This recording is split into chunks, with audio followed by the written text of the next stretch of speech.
You found any less obvious ways that burnout has impacted just founder decision making and company culture? Yes, absolutely impacts cognitive ability, thinking, even just mood, irritability. So when everybody's walking around and they're really completely burnt out, overwhelmed, cynical, it does not make for a super collaborative culture and conducive place to drive innovative thinking and big breakthroughs. So yeah, there are all of these second level intangibles that come along with just grinding and 7 days a week, not being able to unplug, turn it off, and never stop.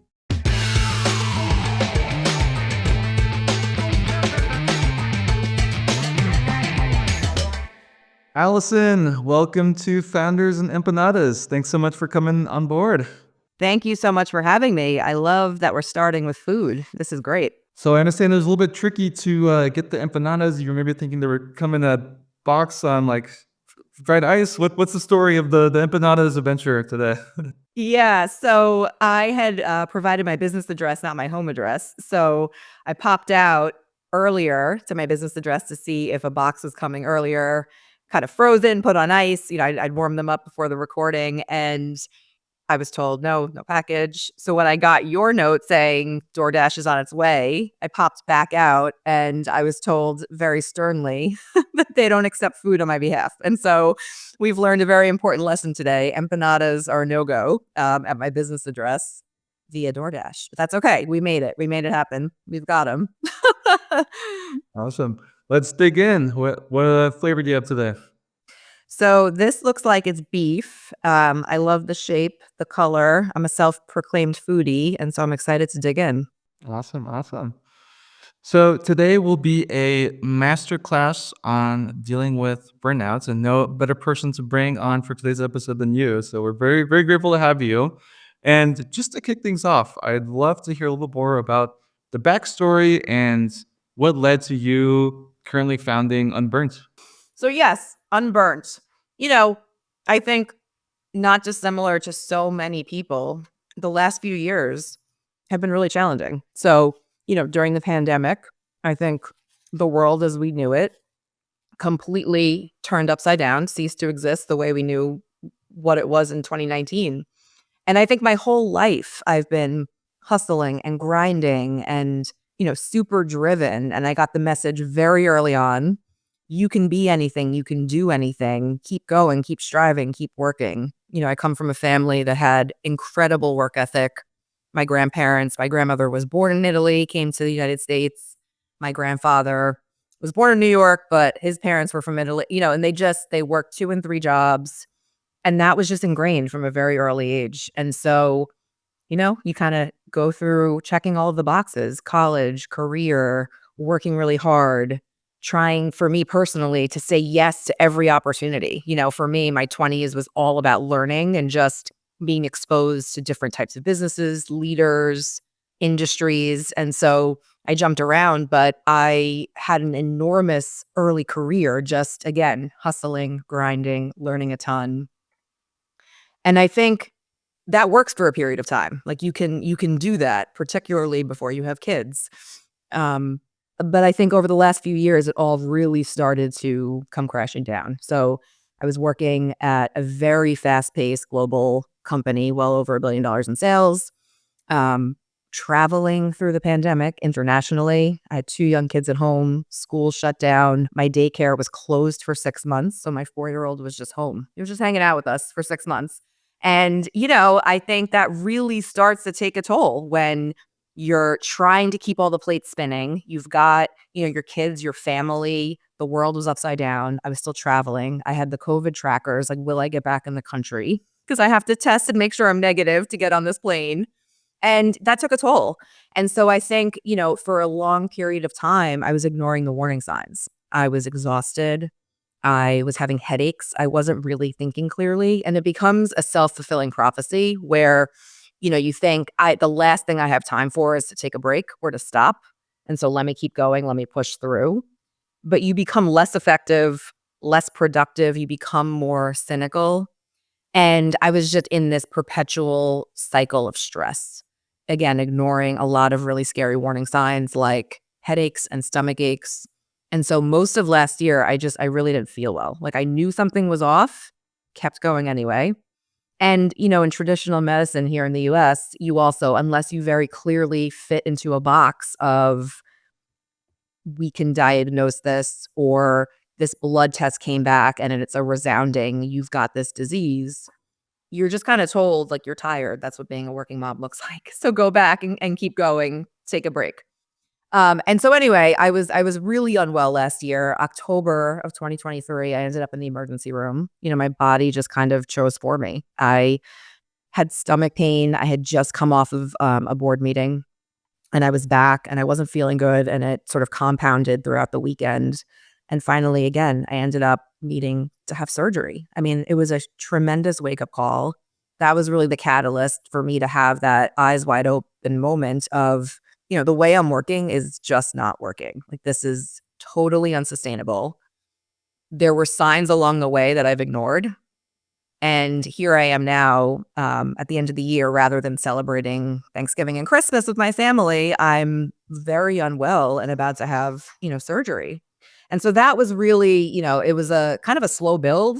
And then I think it all kind of came crashing down quite quickly at the end of last year. It's very interesting that you mentioned that you're also a second generation founder, family from Italy, mine from Ukraine. And I've seen it a lot with other fellow second generation founders, where we see in our parents that incredible drive and them working really from a place of survival to make it. And, at least on my end, I've really experienced a lot of guilt especially early on, when I tried to prioritize my personal wellness over just the hustle. Of course, So I'm yes. curious, how have you helped other founders can overcome that guilt associated with prioritizing themselves? Yeah. So, I think first and foremost, when you're given the opportunity, you're standing on the shoulders of this incredible family that has worked so hard to set you up for success, you already feel an enormous amount of pressure. And, by the way, that's not what your family wants for you. That's not why they did all of these things to sort of give you these opportunities. But you do. I really internalized this. Oh my goodness, I'm graduating from college. My parents worked so hard to help me get through that. And it wasn't lost on me that now I owed this debt of gratitude forever. And, I left college thinking like, will I live up to all of their expectations? And again, they didn't want that for me. That was sort of the message I got because I watched, my grandparents, my parents just work so hard. And so, and I'm wearing my grandmother's ring as a little reminder. Anytime I do things like this, I love to keep her close. And so, again, you feel that pressure. It really comes down to, trying to figure out what's in your toolkit. Like, what is going to make you feel like you can both balance ambition. I don't think that burning out and deciding to make a change, whether that's a new company, a different type of role, in my case, starting a company to help other people, it doesn't mean that you are any less ambitious or that you can't be driven. I think that people sometimes hear burnout and it sounds like a personal failure. It sounds like, I've talked to a lot of people where that's how they internalize it. It feels like I couldn't hack it. Why couldn't I keep up? And that's just not the case. And we can talk more about that next. But when I'm talking to other founders, especially women, working moms who are trying to keep all of the plates spinning, they feel enormous pressure to show up and be their best mom self, to go to the office and be their best professional self, and not show any cracks in the foundation of who they are, or really let on that, maybe it is too much or too overwhelming. Again, too much pressure. I think we all just need to take a beat, take a breath. And what I talk to other founders about is really understanding, again, what's in that toolkit.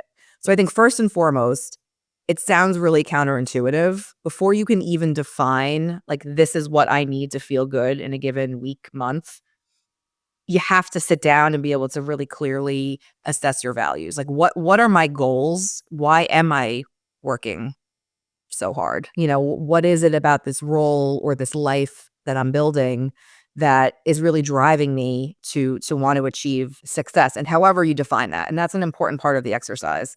So I think, it sounds counterintuitive when you've got so much going on. It's hard to just stop and take a break to assess, but we really have to, because sometimes we get into this mode of just doing the next thing and not wanting to, we're holding on so tight. You don't want to stop.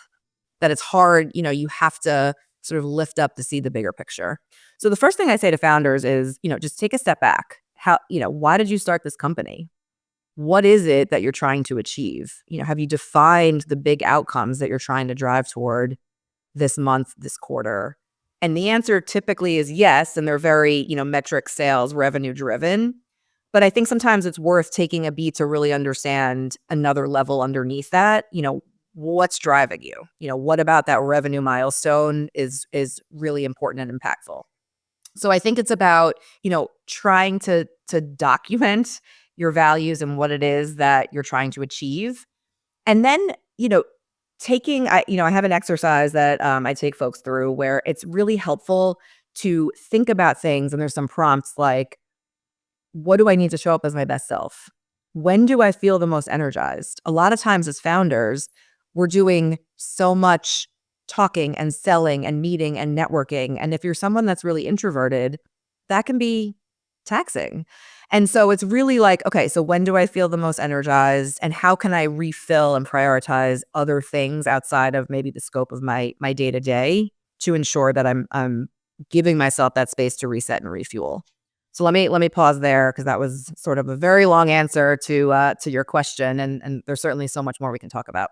Yeah, I'd love to dive a little bit more into the meat of it, the specifics of, maybe when you're working with founders, how do you really get to their core of what success looks like to them? And what are some leading questions that help them define what kind of that revenue number or whatever it is, or what that kind of success in life looks like for them? Yeah. So I think it's important, again, to take a step back and really very clearly, sit with the big goals. So it's driving impact because I care about climate change, and, I want to be a part of making this world a safer and, safer place to live for my kids and have longevity in this planet. So like starting with a really broad, it's almost like mission statement level stuff. But starting there, because we do get so myopically focused sometimes on I've got to hit this revenue target by next week, or I've got investors and I have a board meeting coming up and I need to show efficiency in this other KPI. Important, trust me, don't get me wrong. Those things are really important to keep a focus on. But I think sometimes when we're stuck in that stress and overwhelm and burnout cycle, we lose focus of the bigger picture. So I think it's setting down and ensuring we're really clear on what those big goals are, and then breaking them down into more manageable, micro goals in terms of, okay, so what actions, tactics, and outcomes are we trying to drive? One of the things I find with founders, because you are trying to literally do it all, you're inventing something that doesn't exist. You're doing everything. It's new. Everything is hard and new, and it's for the first time. And a lot of founders really feel this pressure to, again, that we got the message, do it all. You can be anything. You can achieve it all. We just can't do it all at the same time by ourselves, right? So it's really about, what resources do you have? A lot of founders say, I'm bootstrapping. I'm not raising, so I can't hire anybody. We can get creative. So, we sit down and we really look at what is in your zone of genius. Like, why did you start this company, and what do you bring that you absolutely need to be a part of, whether it's selling or building or, creating the vision and talking about it in the media. And what can we get creative with and sort of delegate, even if it doesn't look at the traditional, I can go out and hire, a staff of 5 more people. So that's a pretty big one, because I think, again, founders feel like this is all on me. I've got to figure it out. And theoretically, in especially this day and age with technology, AI, like, yes, we can figure out pretty much anything. We can truly pick something and say, I don't know how to do that yet, but I can figure it out. And that's one of the magical parts of being a founder. We just can't continue to put so much pressure on ourselves to do that in perpetuity, because that's when we have the true overdrive of stress, overwhelm, and we're training our brains to do something new, which is, again, creating this company and bringing to the world something that doesn't yet exist. We've got to give ourselves a little bit of grace too, that there are places and people we can ask for help.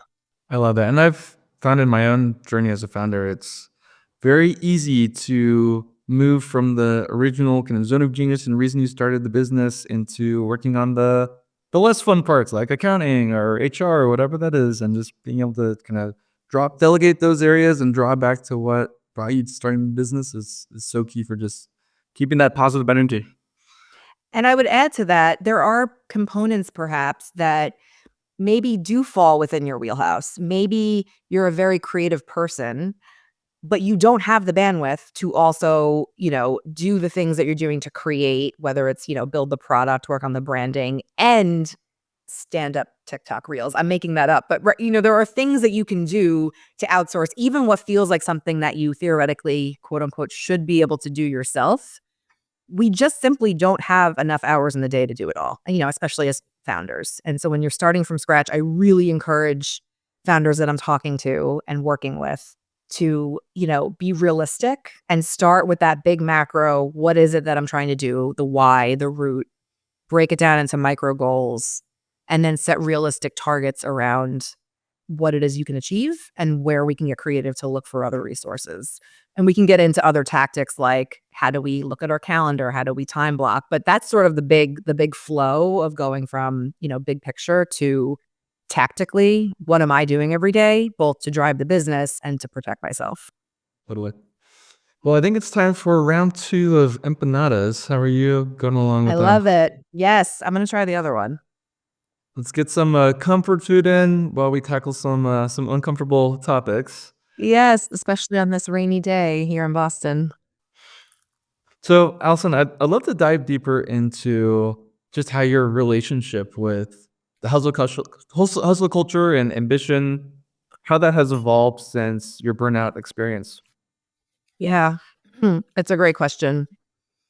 I think that, first and foremost, my drive, my ambition has certainly not dampened at all. I think if anything, I'm more energized, I'm more excited and passionate about what I'm doing now and, really committed to wanting to do this work, to help people and continue the conversation around burnout and how we can make realistic changes inside workplaces. I would say that my relationship with hustle culture has been confusing. It's a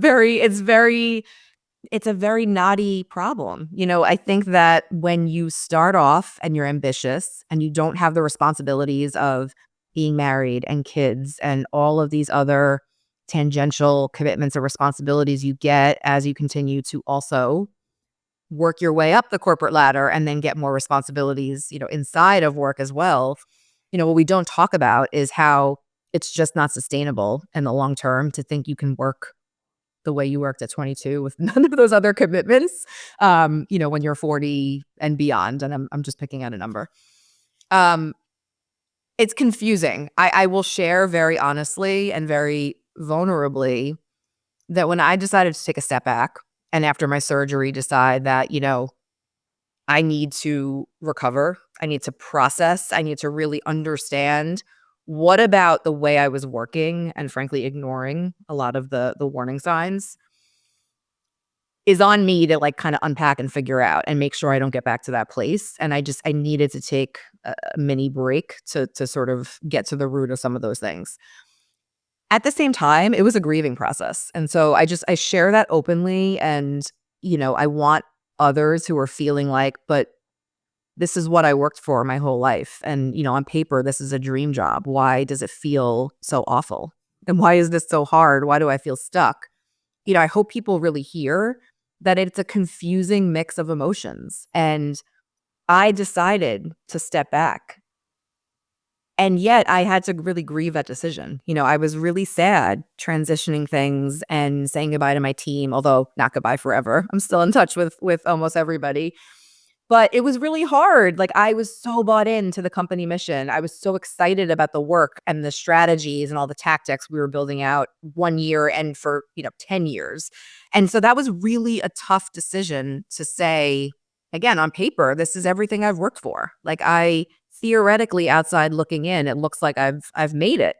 I have a seat at the table. I'm managing our board. I'm the right hand to the CEO of a global $1 billion plus tremendous company. But, you have to kind of go through those emotions and ride that wave of, okay, in this moment, this is not what is the most healthy for me. And again, I had to sit with, I do have a lot of ambition. I'm not retiring. I'm going to do something next. But what do I need to do to feel whole and to feel good and to feel well and know where my limits are so that I can get back out there and, do my best work and whatever it is that comes next. Yeah, and how did you navigate that identity shift from high performing, high level executive to now being a burnout advocate? Yeah. So in the beginning, it was, like I said, really going through those emotions. I did a lot of reflecting. First and foremost, I left and I just said, you know what? I have to force myself to be a human. Like I would pick up my phone and I'm like, no one's emailing me. What am I doing? Like take a beat. You have to sort of unwind a lot of these like holding on so tight habits that you have. Just like let's unpack. Let's be a mom. I walked my kids to school every day. I, did stuff around the house, did really fun projects. My daughter was graduating elementary school. I spent an obscene amount of time building her a photo album that I probably wouldn't have had time to do, right? So I spent a couple of months just, being a person and giving myself the space to recover and to be curious and read for pleasure and, go sit by the water for a little bit in the afternoon if I could. And so that was very healing. And I sat with some really big questions. Again, how did I get here? When do I feel the most energized? What does it take for me to show up and be my best self in life? As a mom, as a person, as a wife, as a professional, and really reflect. And what's funny is I left, and you sort of think sometimes when you're in that cycle of stress and overwhelm, I just need a break, right? And so I was recovering from surgery, but I also thought like, well, I haven't had a break in such a long time. I'm sure in 2 weeks, I'll feel great. I'll be back to my old self. And that was also confusing because 2 weeks, 4 weeks, 6 weeks, I was still pretty exhausted. And, it looks different for everybody. So I'm not going to say this is the template for how long you'll feel tired or you'll feel better. But that was also very confusing because I thought like I'm drinking water, I'm sleeping, I'm reading. Why don't I feel better? And it was a journey to really let myself fully recover and sit with some of those really big uncomfortable questions to then figure out where do I go from here. And just when you were in social settings as well, was there that transition of having that kind of status and title and now being the burnout advocate? Like how did that impact just going to networking events or just connecting with other high profile professionals? Yeah, it's a great question. Honestly, I've never been more proud. I mean, I love going and talking to people and sharing what I've learned, really trying to understand and dig into pain points, meet other people that potentially at their company or personally I can help impact. But I have to tell you, the first time I went to a networking event here in Boston, and we've got such a vibrant VC community and scene going on here. The first time I went to an event and on a name tag got to handwrite in my name and founder was the best, honestly, one of the best moments to be able to, I mean, that meant everything to me. I mean, 0 customers at that point, but to be able to be out there networking and saying, here's my story. I spent 20 years hustling and grinding and working in these corporate capacities, learned a ton. I'm so incredibly grateful for all the experiences I've had. And new chapter, like I'm embarking on this work because here's my experience, my story. And in sharing my story, I've learned just how many other people are going through it. And so, here's what I'm going to do about it. I have to say it's been a really proud transition. It's a great framework to have. I love that, Alison. Are there any other maybe unexpected benefits that you've discovered is from leading from a place of really sustainability instead of just intensity and hustle culture? Yes. I mean, I think I am really trying to embody and live the mission. So I will say it is work, it's practice. It's, there's intention in fighting a lifetime of instincts to, when you're tired, push through anyway, not break, not rest, eat at my desk. I really try not to do those things. But again, it's a lifetime of conditioning, and it's our society that also has celebrated and really lifted up this hustle culture of, just keep going, give, until you can't give anymore. And so I think, again, in this transition, it's been very liberating to say, wait, I'm in charge, and I can take a 20-minute break to go eat. That is very much the mission, what I'm advising other people to do. And so I have to be doing it because I will be a better founder, mother, wife, person if I follow my own program. So that's been awesome. I think that we've got a lot of work to do to figure out how change manifests inside of workplaces, because as a single human, as an individual, I'm a solo founder right now. So I can say, this is my schedule. These are my blocks. This is when I don't work. I run every other day. It's non-negotiable. Inside an organization that has a lot of people, it's a very complex ecosystem. And so I think what's gotten lost in the conversation is that it's not a one size fits all. So hybrid, remote, everyone back to the office. It's not, take breaks and download a meditation app and call it a day, check the box that, we're giving employee wellness benefits and perks. Those things are important, and it's good that companies have gotten the message that we need to be prioritizing mental health and well-being overall. But it's all interconnected. It's the way we're working, and it's the lack of evolution, I think, in better collaboration, tighter rhythms around how the work is actually getting done. Similarly, how I talk to founders about, big goal, what is it that you're trying to drive? And then let's break it down, both in terms of actionable outcomes that you're trying to drive, plus also what are the resources at your disposal. I think as companies have grown and scaled, and we're grappling with the aftermath of COVID, we've lost some of that nuance. Like, how can we productively drive to the right outcomes regardless of where people are? And so I know this is not a topic to talk about hybrid versus remote work versus everyone back to the office, but I think we've lost a little bit of that nuance around, let's talk about the how, let's talk about the big picture, and let's make sure that everyone understands how their work ladders up to the company's big, broad, audacious goals versus the where. No, it's got to all happen 5 days in this seat, no exceptions. And so I think that's something that it's easy for me to say, yes, I'm following my own program, but I'm just a company of one right now. I'm brand new, and I can sort of set that tone. I think inside of companies, though, we have some work to do to figure out how to drive more effective work rhythms to ultimately cut down on burnout. And I think you're spot on in just looking at what's the actual impact on companies' goals versus one individual manager, their preferred style of work, and kind of imposing that on the rest of their team. Yeah, But absolutely.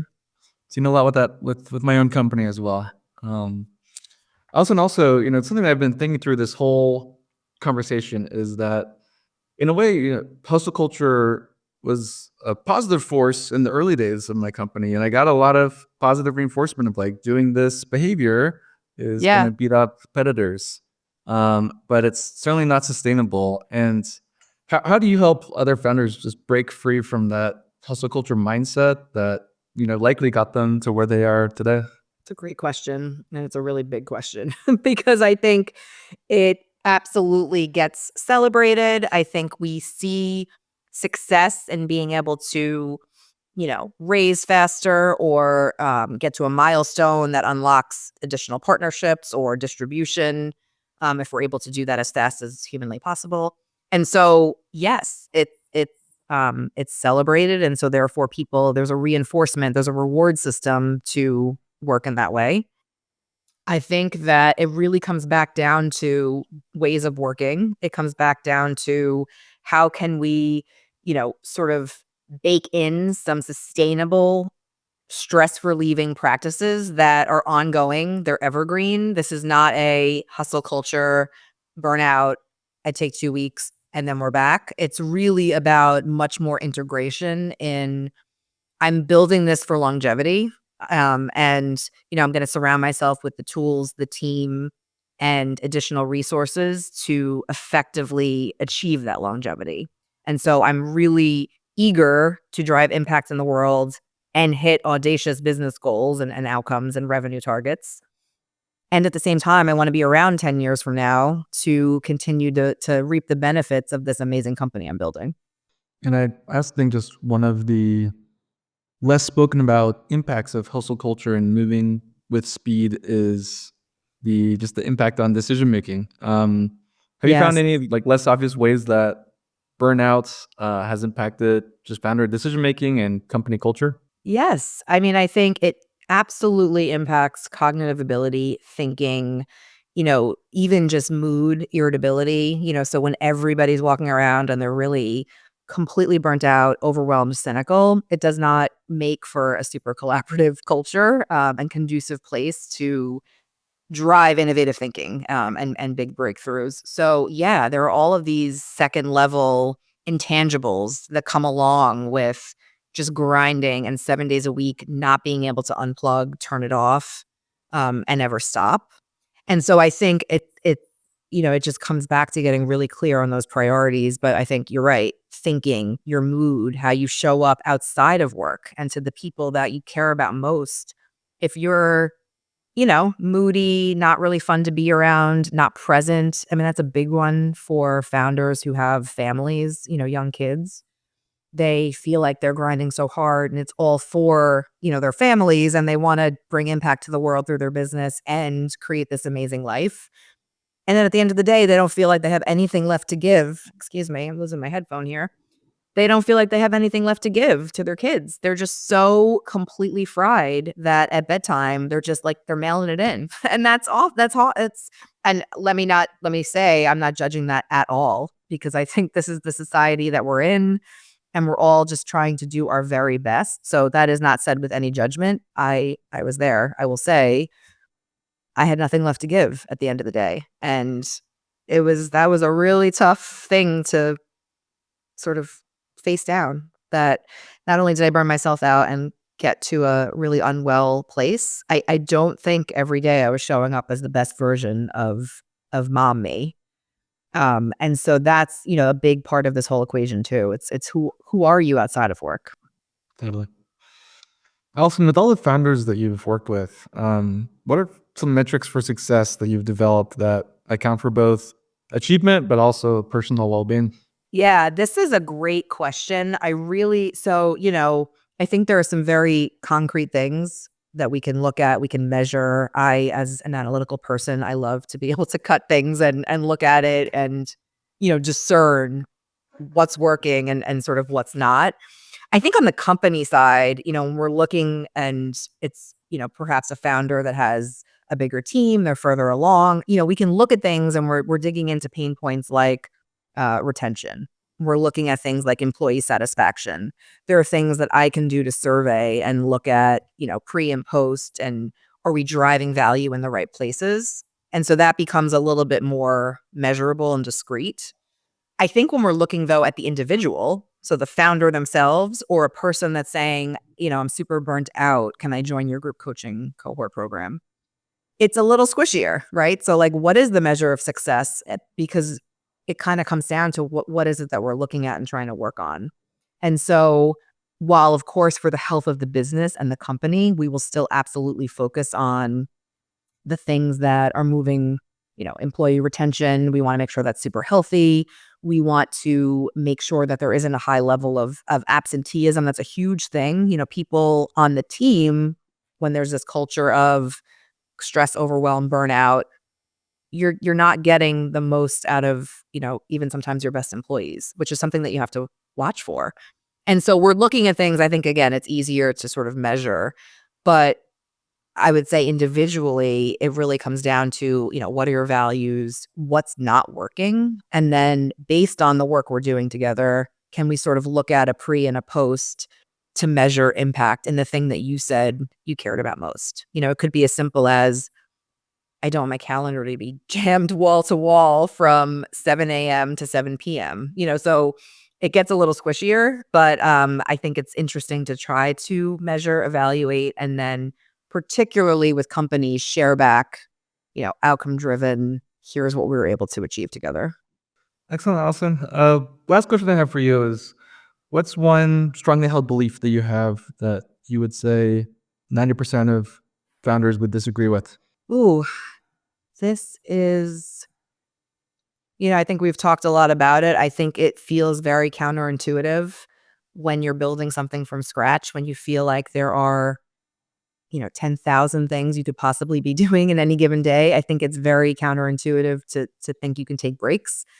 But I'm here to say you absolutely should. And, I think that it's going to make you a healthier business leader, founder, and person. So I would say figure out where in your schedule, it doesn't mean every single day, but it does mean if you zoom out and you're looking at your week and your month, that the sustainable practices that, drive you feeling more energized, healthier, and don't require you to be plugged in and sort of in overdrive 24/7. So it may sound counterintuitive. I would say 90% probably don't agree, but take breaks. Really. Right, Alison, any books that you recommend around the theme of burnout and overcoming it? Yeah, there's a new book I'm reading. It's called Overwork, which I like because it's a double meaning of we're overworked and we're sort of overworked. And so I'm just digging into that. It's by a woman, and I don't want to get her name wrong. So maybe what I'll do is send it to you and you can put it in the show notes. It's Bridget, and I don't want to botch her last name. So I will send it to you, but it's a great read so far. Perfect. Great. And lastly, Alison, where can people find you online? Yeah, I think best place to find me is LinkedIn. So my name on LinkedIn. And otherwise, you can check out UnBurnt at getunburnt.com. Amazing. Well, thank you so much, Alison, for diving deeper into your story and sharing some good actionable tips. Awesome. Thank you so much. And the empanadas were spot on. They were great. I still got some left to get through. Yes. Cheers. Cheers.